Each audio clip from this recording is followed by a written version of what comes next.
Ladies and gentlemen, welcome to the first ever Outcasts Podcast. I'm Jake Shelley here with Whit Ives and Zack Ives. First off, happy Thanksgiving to one and all. We hope you ate a lot of turkey and watched some football, watched the Redskins get stomped on, and watched the Lions pull out a big game against the Vikings. Let's talk about that first game right away. Vikings and Lions. Matthew Stafford today, he's been titled the King of Clutch according to NFL.com. Tied an NFL record with his seventh fourth-quarter comeback win of the season on Thursday. But I guess the real reason why they were successful is because their kicker kicked 3 field goals to help them win. So I guess that always helps. Yeah, let's be real here. Matthew Stafford wouldn't have gotten anywhere if Prater can't hit his kicks. That's true. And in reality, everybody knows the Lions lose that game if Adrian Peterson has even half of a game that he could have had, but he didn't because he's not playing. That's correct. Because he's still not back. Torn lateral meniscus, for anybody who's wondering, suffered that in September. He's hoping to return in late December. I did see a tweet yesterday that said that he's on course to come back and be effective. I think Adam Schefter said that his goal of coming back in late December is very realistic. And that'll be a big boost for the Vikings as they have a pretty difficult remaining schedule if they want to make the postseason right now. They got to play the Cowboys. They got to go to Lambeau Field. And then they got the Jaguars and Colts and then the Bears. Now, the Bears haven't exactly had the greatest season out there. But the Colts are always in contention to throw a couple upsets out there, and Jaguars even as well. Yeah. One thing about the Packers, they travel to Lambeau. You have to think that the Packers have to get back on track. And Aaron Rodgers said this week that he's confident that the Packers can come back and win the NFC North. Now, that's kind of a weak division. After the win today, the Lions are leading the division with a 7-4 record. I think next up is the Vikings, and they're at 7-4 for the Lions and 6-5 right now for the Vikings. Yeah. So I don't know. Anything's possible. The Vikings, if they can get AP back, that's fine. They seem to be doing okay without him. Definitely not the second part of the season that they wanted after starting off 5-0. Yeah, that's true. They seem to be in such control. Bears beat them on Halloween or whatever that was. It's your classic struggle, though. I mean, you get a quarterback who comes into a new team, runs the show for a couple of games, and then all of a sudden remembers who he is. And yeah, I think it's not just Bradford that struggled. Their defense has definitely not been what it was through the first 5 games. That's also very true. Going off of what you said with the quarterbacks who come into a new team and they start off hot and then they kind of settle in and have their bad games. I think a perfect example of that is the Eagles with Carson Wentz. I mean, they started 5-0, right? Didn't they? Yeah, but I think that's a little different because Wentz is, big rookie, number 2 pick in the draft. Going in, he had a lot of expectations, and he did meet them in the first 5 games, and then he settled back down in probably the mediocrity standard that a lot of people expected him to start the season as. Now, an obvious exception to the rookie mediocrity is Dak Prescott, who is having an MVP caliber and season. Ezekiel Elliott. I mean, both the picks for the Cowboys have been fantastic. And after watching the game tonight, I mean, we all three watched that game, and the debate over the season so far has been, are the Dallas Cowboys a complete football team? And the answer is yes. They have special teams, they have defense, and now they have displayed the offense so much to where I think Ezekiel Elliott is an MVP candidate, if not leading that. I don't think there's a question that he's leading it. Dak Prescott probably not too far behind. I think it'll be a pretty close race between the two of them. Yeah. Now, what I find interesting is the Cowboys' defense has not really encountered a high-level offensive machine. But, I mean, the NFC has always been known for its defense, I feel. There hasn't been a ton of NFC teams that have... Like, the NFC is usually known for the defense, not the offense. And I think if the Cowboys can just limit the NFC teams that are a threat, they're 10-1 right now. they're going to make the playoffs unless they have an awful collapse. Which if you're a Which, Cowboys looking at fan, their I don't think schedule, you'd is be. not going to happen. I think the only way that would happen is if they bring in Tony Romo, Which it won't happen either. Romo's done in Dallas, and I think Dallas knows that, and I think Romo knows that. But Where does he end up? where does he end up? I might say the New York Jets. Yeah, The Jets. I mean, I wouldn't be surprised if Houston looks for him. and Denver too. Yeah, neither of those two teams are particularly fond of their current quarterback situation. And Romo's Osweiler's struggling. I Simeon's. think even San Francisco might be up on the board for Romo. Yeah, but I don't know. San Francisco, if they keep playing the way they are, they're going to have close to one of the top 3 picks. Yeah, the Niners are going to have a top 10 draft pick in the first round, and They're there's probably a couple most likely gonna quarterbacks take a up there. quarterback. Yeah. I mean, I stand by Trubisky being the best quarterback in that draft class. But I agree 100%. there's a couple others that could do some damage in a Chip Kelly style spread offense. But Last couple of drafts have been full of a lot of quarterback talent. yeah, And last year's draft had the same thing with Goff and Wentz. And Jared Goff got his first start last week for the Rams. And he lost that game, Didn't play terribly well. but he's Didn't coming play back this great. week, and he's playing the Saints. And the Saints Have Oh a my really God. bad You pass get- defense. the Saints defense is just an aberration to football. Yeah. It's abysmal. It's just awful. And I think you get a rookie quarterback who was a good number 1 pick. I don't think I would have done anything different with that pick, but he hasn't obviously had an opportunity to really show off what he's got. And I think against an absolutely terrible defense in New Orleans, those deep balls are going to become more of a dominant factor in St. Louis, they're not in St. Louis anymore, in Los Angeles' offense. yeah. And You Goff was pass happy out of Cal, so I think it'll be interesting to see what he can do in the coming games against some mediocre, if at best, defenses. Yeah. And I want to go back to one more thing about the Dallas Cowboys here. In the game today, there was an interesting thing that popped up, interesting banner that popped up on the bottom of the screen at the end of the game. And now when you have a running back in a team who has a good game, who has been having good games over the course of the season, you usually see at the end of the game, in the case of Dallas, Ezekiel Elliott carries, how many carries and how many yards he has. In the case of the game today, Dallas' statistic that went up was offensive line, 160-plus yards. 6 yards per carry. That's something that you don't often see. So the difference, the fundamental difference between Dallas' offense now and what Dallas' offense Is was that O-line. That O-line is the MVP of the league right now. Yeah, and we were talking about this earlier while watching the game, and the Dallas Cowboys have such an effective offensive line that if you had a mediocre or below mediocre quarterback behind that line, you would have a successful team. And we talked about Cutler. Now I'm a Bears fan, and it's hard to watch, but you have to give Jay Cutler some credit because in the 9 seasons he's been with Chicago, that offensive line that he has had there has been ranked 24th or lower every single year. So I think if you put Cutler behind a Dallas O-line, he's going to be successful. That team's going to make the playoffs. Now listen, the Dallas Cowboys have a secondary, and they have a very good, they have a good group of linebackers. So yes, they're going to be successful. But going off of what you said about the Cowboys offensive line, this team is complete, and I think that people are finally realizing that the Super Bowl for the Dallas Cowboys is not a long shot, and this is something that can really happen. Yeah, and I mean, if you think about Chicago, I mean, it's basically the same problem that's going on in Arizona right now. I mean, Cutler's getting hit at an alarming rate. He's getting Palmer. sacked at an alarming rate. Palmer, stats for today, Carson Palmer has been sacked more than 30 times this year, and last year, in the entire season, he was sacked a total of 25 times. Wow. So those are stats that don't harbor an effective offense.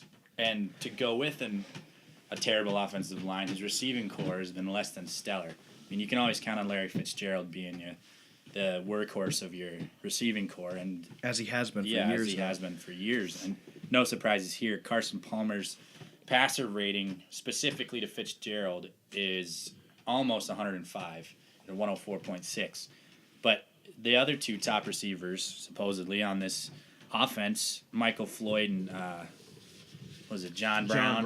John Brown, yeah. 69.3% passer rating to Floyd and 54 passer rating to John Brown. You know, you can't run an offense when you only got one guy to throw to, and you only have half the time you're used to actually make a throw when you're hitting the ground. So, let's be real here. And the offensive line is the workhorse of the Dallas Cowboys offense. And it's the most successful, and it shows. And yeah, you could take out Ezekiel Elliott, you could take out Dak Prescott and put in a hobbled Romo, and that offense would still be. And I think that's pretty what much. I think that's what Dallas fans have seen the last 2 years without Prescott. They've seen Tony Romo, who is injured almost every game, come in and still be effective because that offensive line is so good. Yeah, and not to take away credit from Des Bryant. I mean, he got a hell of a receiver he's throwing to there. Yeah. I mean, that showed when Calvin Johnson was on the Lions. I mean, you make any quarterback look good when you're a dominant receiver and can outmatch any corner put on you. But, wow. Yeah. The offensive line of the Dallas Cowboys is something to behold right now. I mean, I'd like to go off something you said about the receiving core for the Cardinals. Now, it's not the receiving core that is the Carolina Panthers' problem, but the Carolina Panthers are very similar to the Cardinals in the fact that their secondary is so weak, and it has, we all know Josh Norman left. He's now on the Redskins. He went for more money. That's all great, but the Panthers suffered a lot from that. They started 1-5. They lost Norman, and they have no cornerback to put on any team's best wide receiver. And no better example of this than Julio Jones going off for 300 yards against them. I mean, 300 yards is ridiculous by itself, but you can cut that in half almost assuredly if you have a consistent and reliable cornerback to cover him. I mean, 150 yards is a lot, but it's not 300. Yeah, that's true. That's what Carolina lost. They lost their man-to-man guy that they can count on in any matchup. Because every team's got their best receiver. Yeah. Looking at that division, the NFC South, the Atlanta Falcons are leading that division with a 6-4 record. Right behind them is the Tampa Bay Buccaneers, led by Jameis Winston. Thoughts on the Buccaneers this season? At 500 right now, 6 games left to play. They just need some consistency going on. I mean, I'm not a huge Jameis Winston fan. I think he's but to be fair, this year Cam Newton's a poor man's Cam Newton. But I think Jameis Winston is the original poor man's Cam Newton. Yeah. He doesn't have the running ability, and he doesn't quite have the ability in the pocket. So again, might be looking at strictly last season in terms of Newton's performance. There's too much.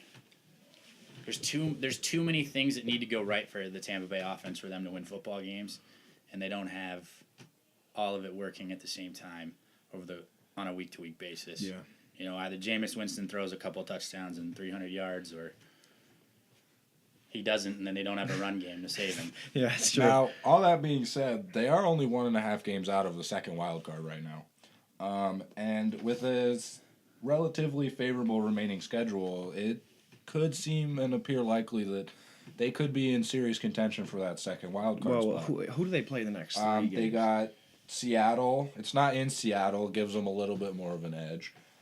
Then they go to San Diego. Then they have New Orleans twice. And then they got to go to Dallas, which is always going to be difficult. And then they end the season with Carolina in Tampa Bay. That'll be a game. I think it could come down to that last game for them if they want to make the playoffs, but I definitely think it's doable for them, especially with New Orleans twice, who, like we mentioned earlier, has a really, really awful pass defense. But the problem with playing a team like New Orleans is you can put up a ton of points, but you're going to be hard-pressed to stop them from putting up as many or more. Very true. I mean, that's the... And to go back to what you said about them playing Seattle, I mean, I don't think Tampa Bay's got a shot against Seattle. I don't care if... Sure, well, Seattle's on a roll, too. Yeah, Russell Wilson can do it. Russell Wilson can do it in the air and on the ground, and we've kind of... Oh, yeah. He was kind of a late bloomer this year. We were kind of waiting to see what the Seahawks would do. We know that their defense is going to be their defense, but the question was the offense. Yeah. And it took a few games, but now... He's worked out his injury kinks, and he's finally feeling like he's back to 100, even if he has been back to 100 for a while now. Yeah. And now he's feeling it, and he's throwing, he's running, he's doing all the things right. He's doing what Cam Newton was doing all last year. They lead the West right now with a 7-2 record. And they got that 3-game win streak, and I think a big part of that and the resurgence of their offense is Doug Baldwin, who has played extremely well the past couple of weeks, especially with those 3 touchdowns against New England. Yeah. Not saying New England going in had a great pass defense, but Everybody knew they didn't. But Doug Baldwin certainly didn't help their cause. No, not at all. And, that's the thing. I'll go back to New Orleans again. I mean, Tampa Bay might play them twice, and I'm sure they have a chance of beating them. But if Drew Brees gets on a roll at the start of the game, you will not stop that offense. absolutely not. I don't care if you're Seattle. I don't care what kind of defense you have going on. Drew Brees is still Drew Brees. Drew Brees is Drew Brees, and it'll always be Drew Brees. So you can put up 40 points on him, but Brees is going to toss 7 touchdowns. Yeah. And it's going to be 49-40 at the end of the game. Yeah, although he does not have his old friend, Jimmy Graham. He switched sides. True. And quick note about the Seahawks. Oof. Injury speculation for the upcoming weeks. Richard Sherman, Jimmy Graham, and Russell Wilson all participated in practice today. Full participation, so they're healthy. They're on a win streak. They're on a roll. And I don't think they're going to be caught in the division. I'm going to disagree with Zach saying that Doug Baldwin's the clicker on that offense right now. It's the resurgence of Jimmy Graham. Last year he was not what they wanted him to be. No. Still a decent enough tight end when he was healthy. Yeah. But he's looking more and more like Rob Gronkowski with each passing week. And they're the 2 best tight ends in the game right now. Yeah. I'm going to go and disagree with that statement. I don't think anyone's close to being like Well, Gronkowski. I don't think the question of being close to Gronk. I disagree with that too. Jimmy Graham is a top 5 tight end in the NFL, but the Patriots have 2 of the top 5 tight ends in the NFL too, Yes. with Martellus Bennett and the number 1 in Gronkowski. So the question for the Patriots going forward is the defense. Their offense Absolutely. is there. They have Brady. They have the tight Garrett ends. Blunt, who's been a Blunt's beast been this great, year. but the Miami Dolphins have been playing well.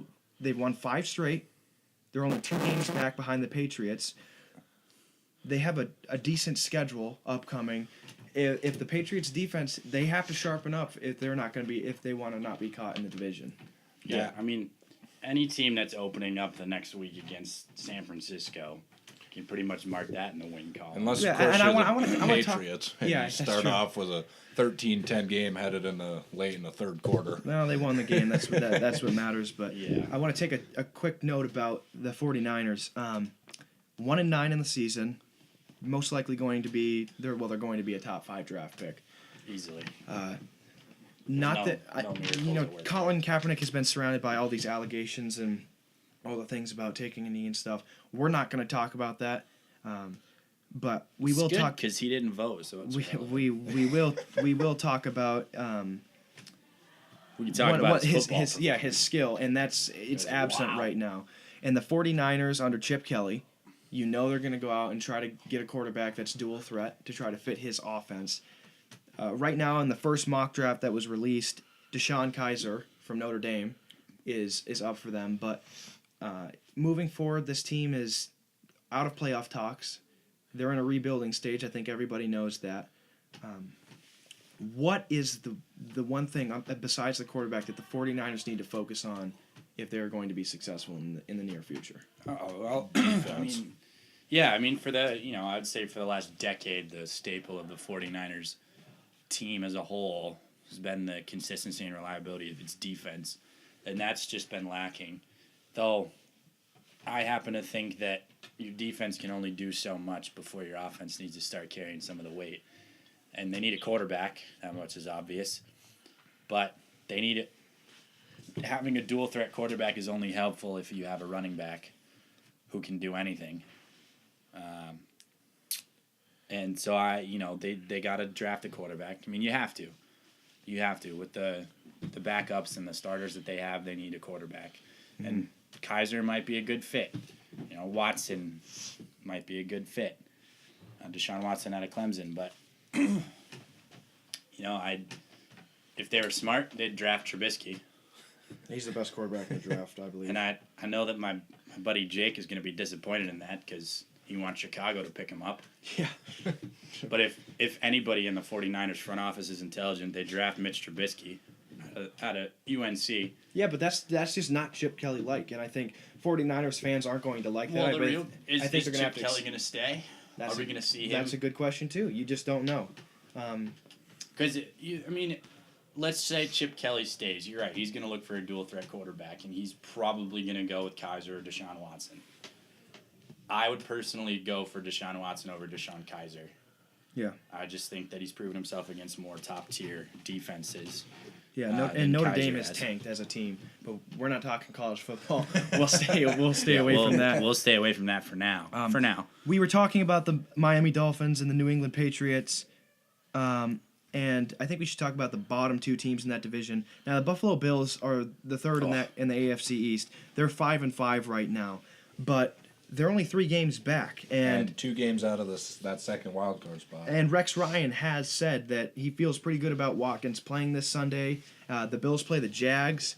I think if the Bills play at all, like remotely decently, they're going to win. The Jaguars. Yeah, Blake Bortles has absolutely been atrocious. Yeah, and this year. There should be no competition. Let's talk for the Buffalo Bills football right now, because I think the Bills. They're the definition of mediocrity, and they always have been. They'll finish the season 8-8 like they have forever. They'll literally be middle ground. But I think with the return of Sammy Watkins, the problem there is the only thing he's going to do for that offense is open up the run game even more for LaShawn McCoy.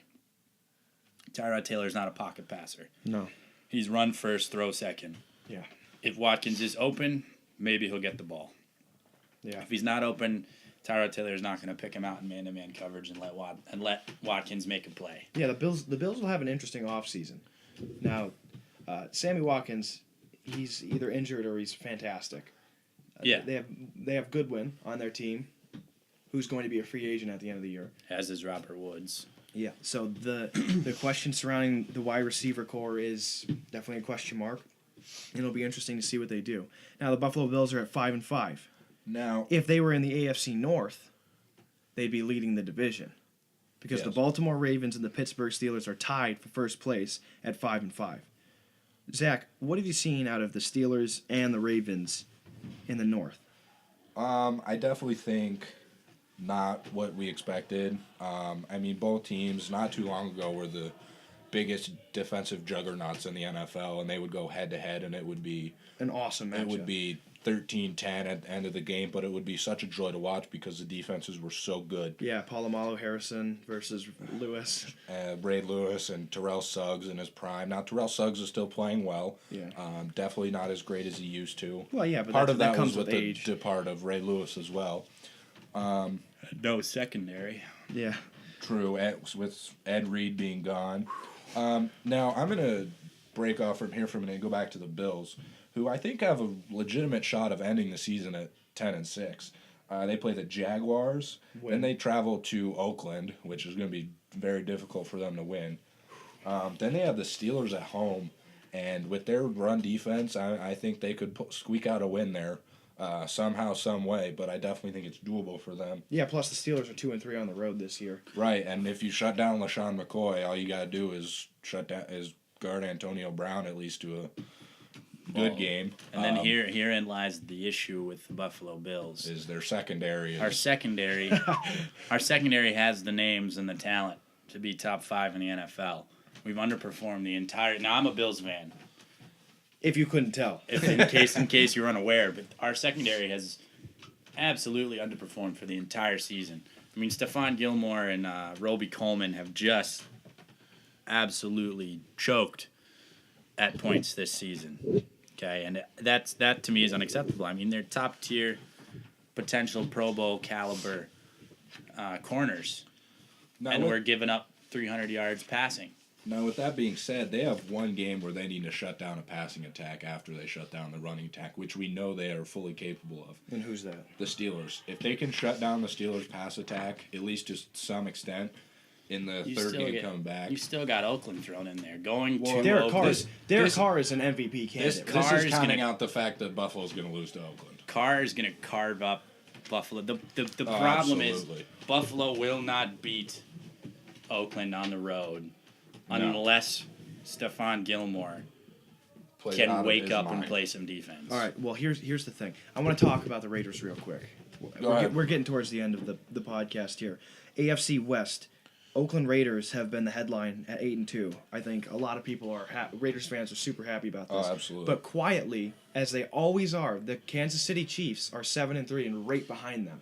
I feel like, Definition of Alex Smith football right there. yeah, you're always behind, but you're not too far behind. And I think that with the AFC West race forming up, I think it's going to be, as football fans, NFL football fans, this is going to be the race you want to watch.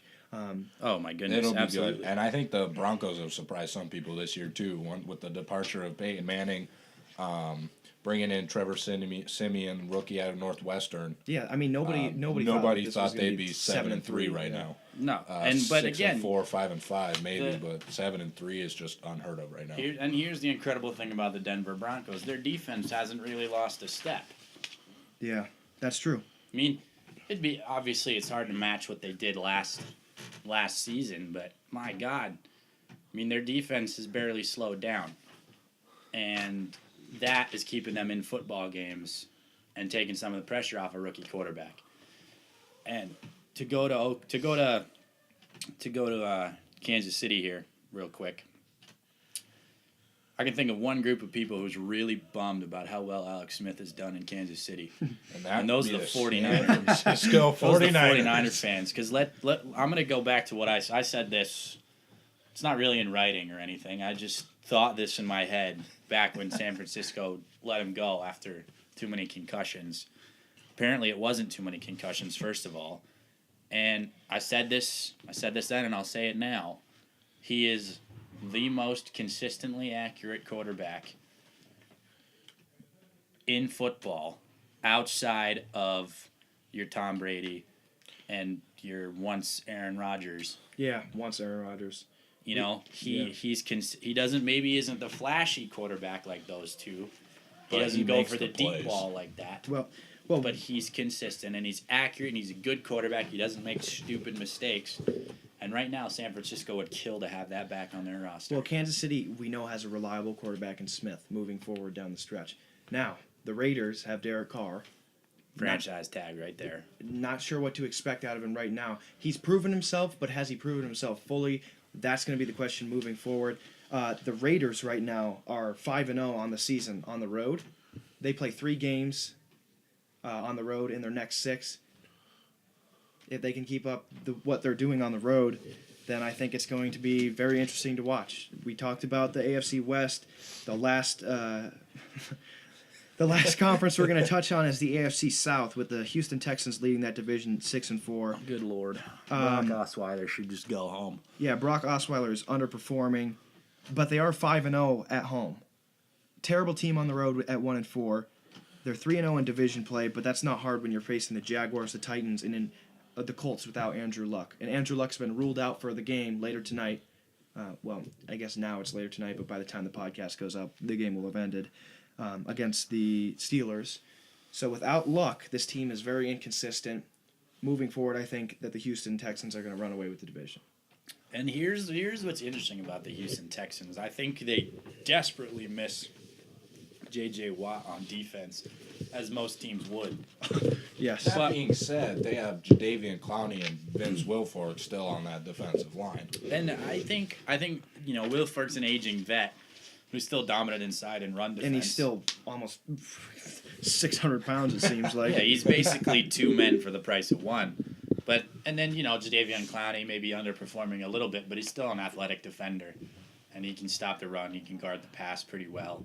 But the interesting thing about Houston is I think Houston and Denver are in similar situations here. Their defense is performing well enough to take pressure off of a young or new quarterback, allowing that quarterback to kind of Yeah, I know, yeah. go to the gunslinging mentality that produces bigger plays and a more high-powered offense. I mean, Brock Osweiler's not a rookie quarterback. I mean, he was on Denver last season and not technically a rookie, but is still fresh and new in the league on a new team in a new place. Give him time. Give him time, he might turn into definitely an above-average quarterback. Maybe a couple of Pro Bowls thrown in there if he has some outlying years. But the interesting thing there is how important a decent defense is for a quarterback. I mean, you're just able to take pressure off of the young guy and let him throw the ball without worrying about as soon as if he makes a mistake and it's a turnover, then that's it. That's points for the other team right there. Yeah. You got to trust in your defense, gives you trust in your arm. Wrapping things up here. Young quarterbacks, young offensive players that have proven to be great picks with the numbers they've put up. It's going to be an interesting down the stretch for the NFL. Right now, Week 11, make your MVP pick. Ezekiel Elliott, hands down. I'm hoping for LaShawn McCoy, but if I'm being honest with myself, it's going to be Ezekiel Elliott. The only thing I'm going to say is if it's Tom Brady, I'm going to throw a hissy fit. I would have to say MVP pick right now. It's a toss-up between Ezekiel Elliott and Derek Carr. We'll see moving forward. I'd like it for it to be Derek Carr. I mean, most valuable player means who's the most valuable player for your team. I think with the Raiders, that's Derek Carr. It's kind of for Dallas. It's either Prescott one game or Zeke the other. Zeke is very consistent, but I think we'll see who's going to be the clear-cut MVP moving forward. Listen, everybody, thank you for listening to our first podcast. We hope it met your standards. Just a couple guys who love to talk sports. This is our NFL podcast. Have a great Thanksgiving. Be safe this holiday season, and thank you.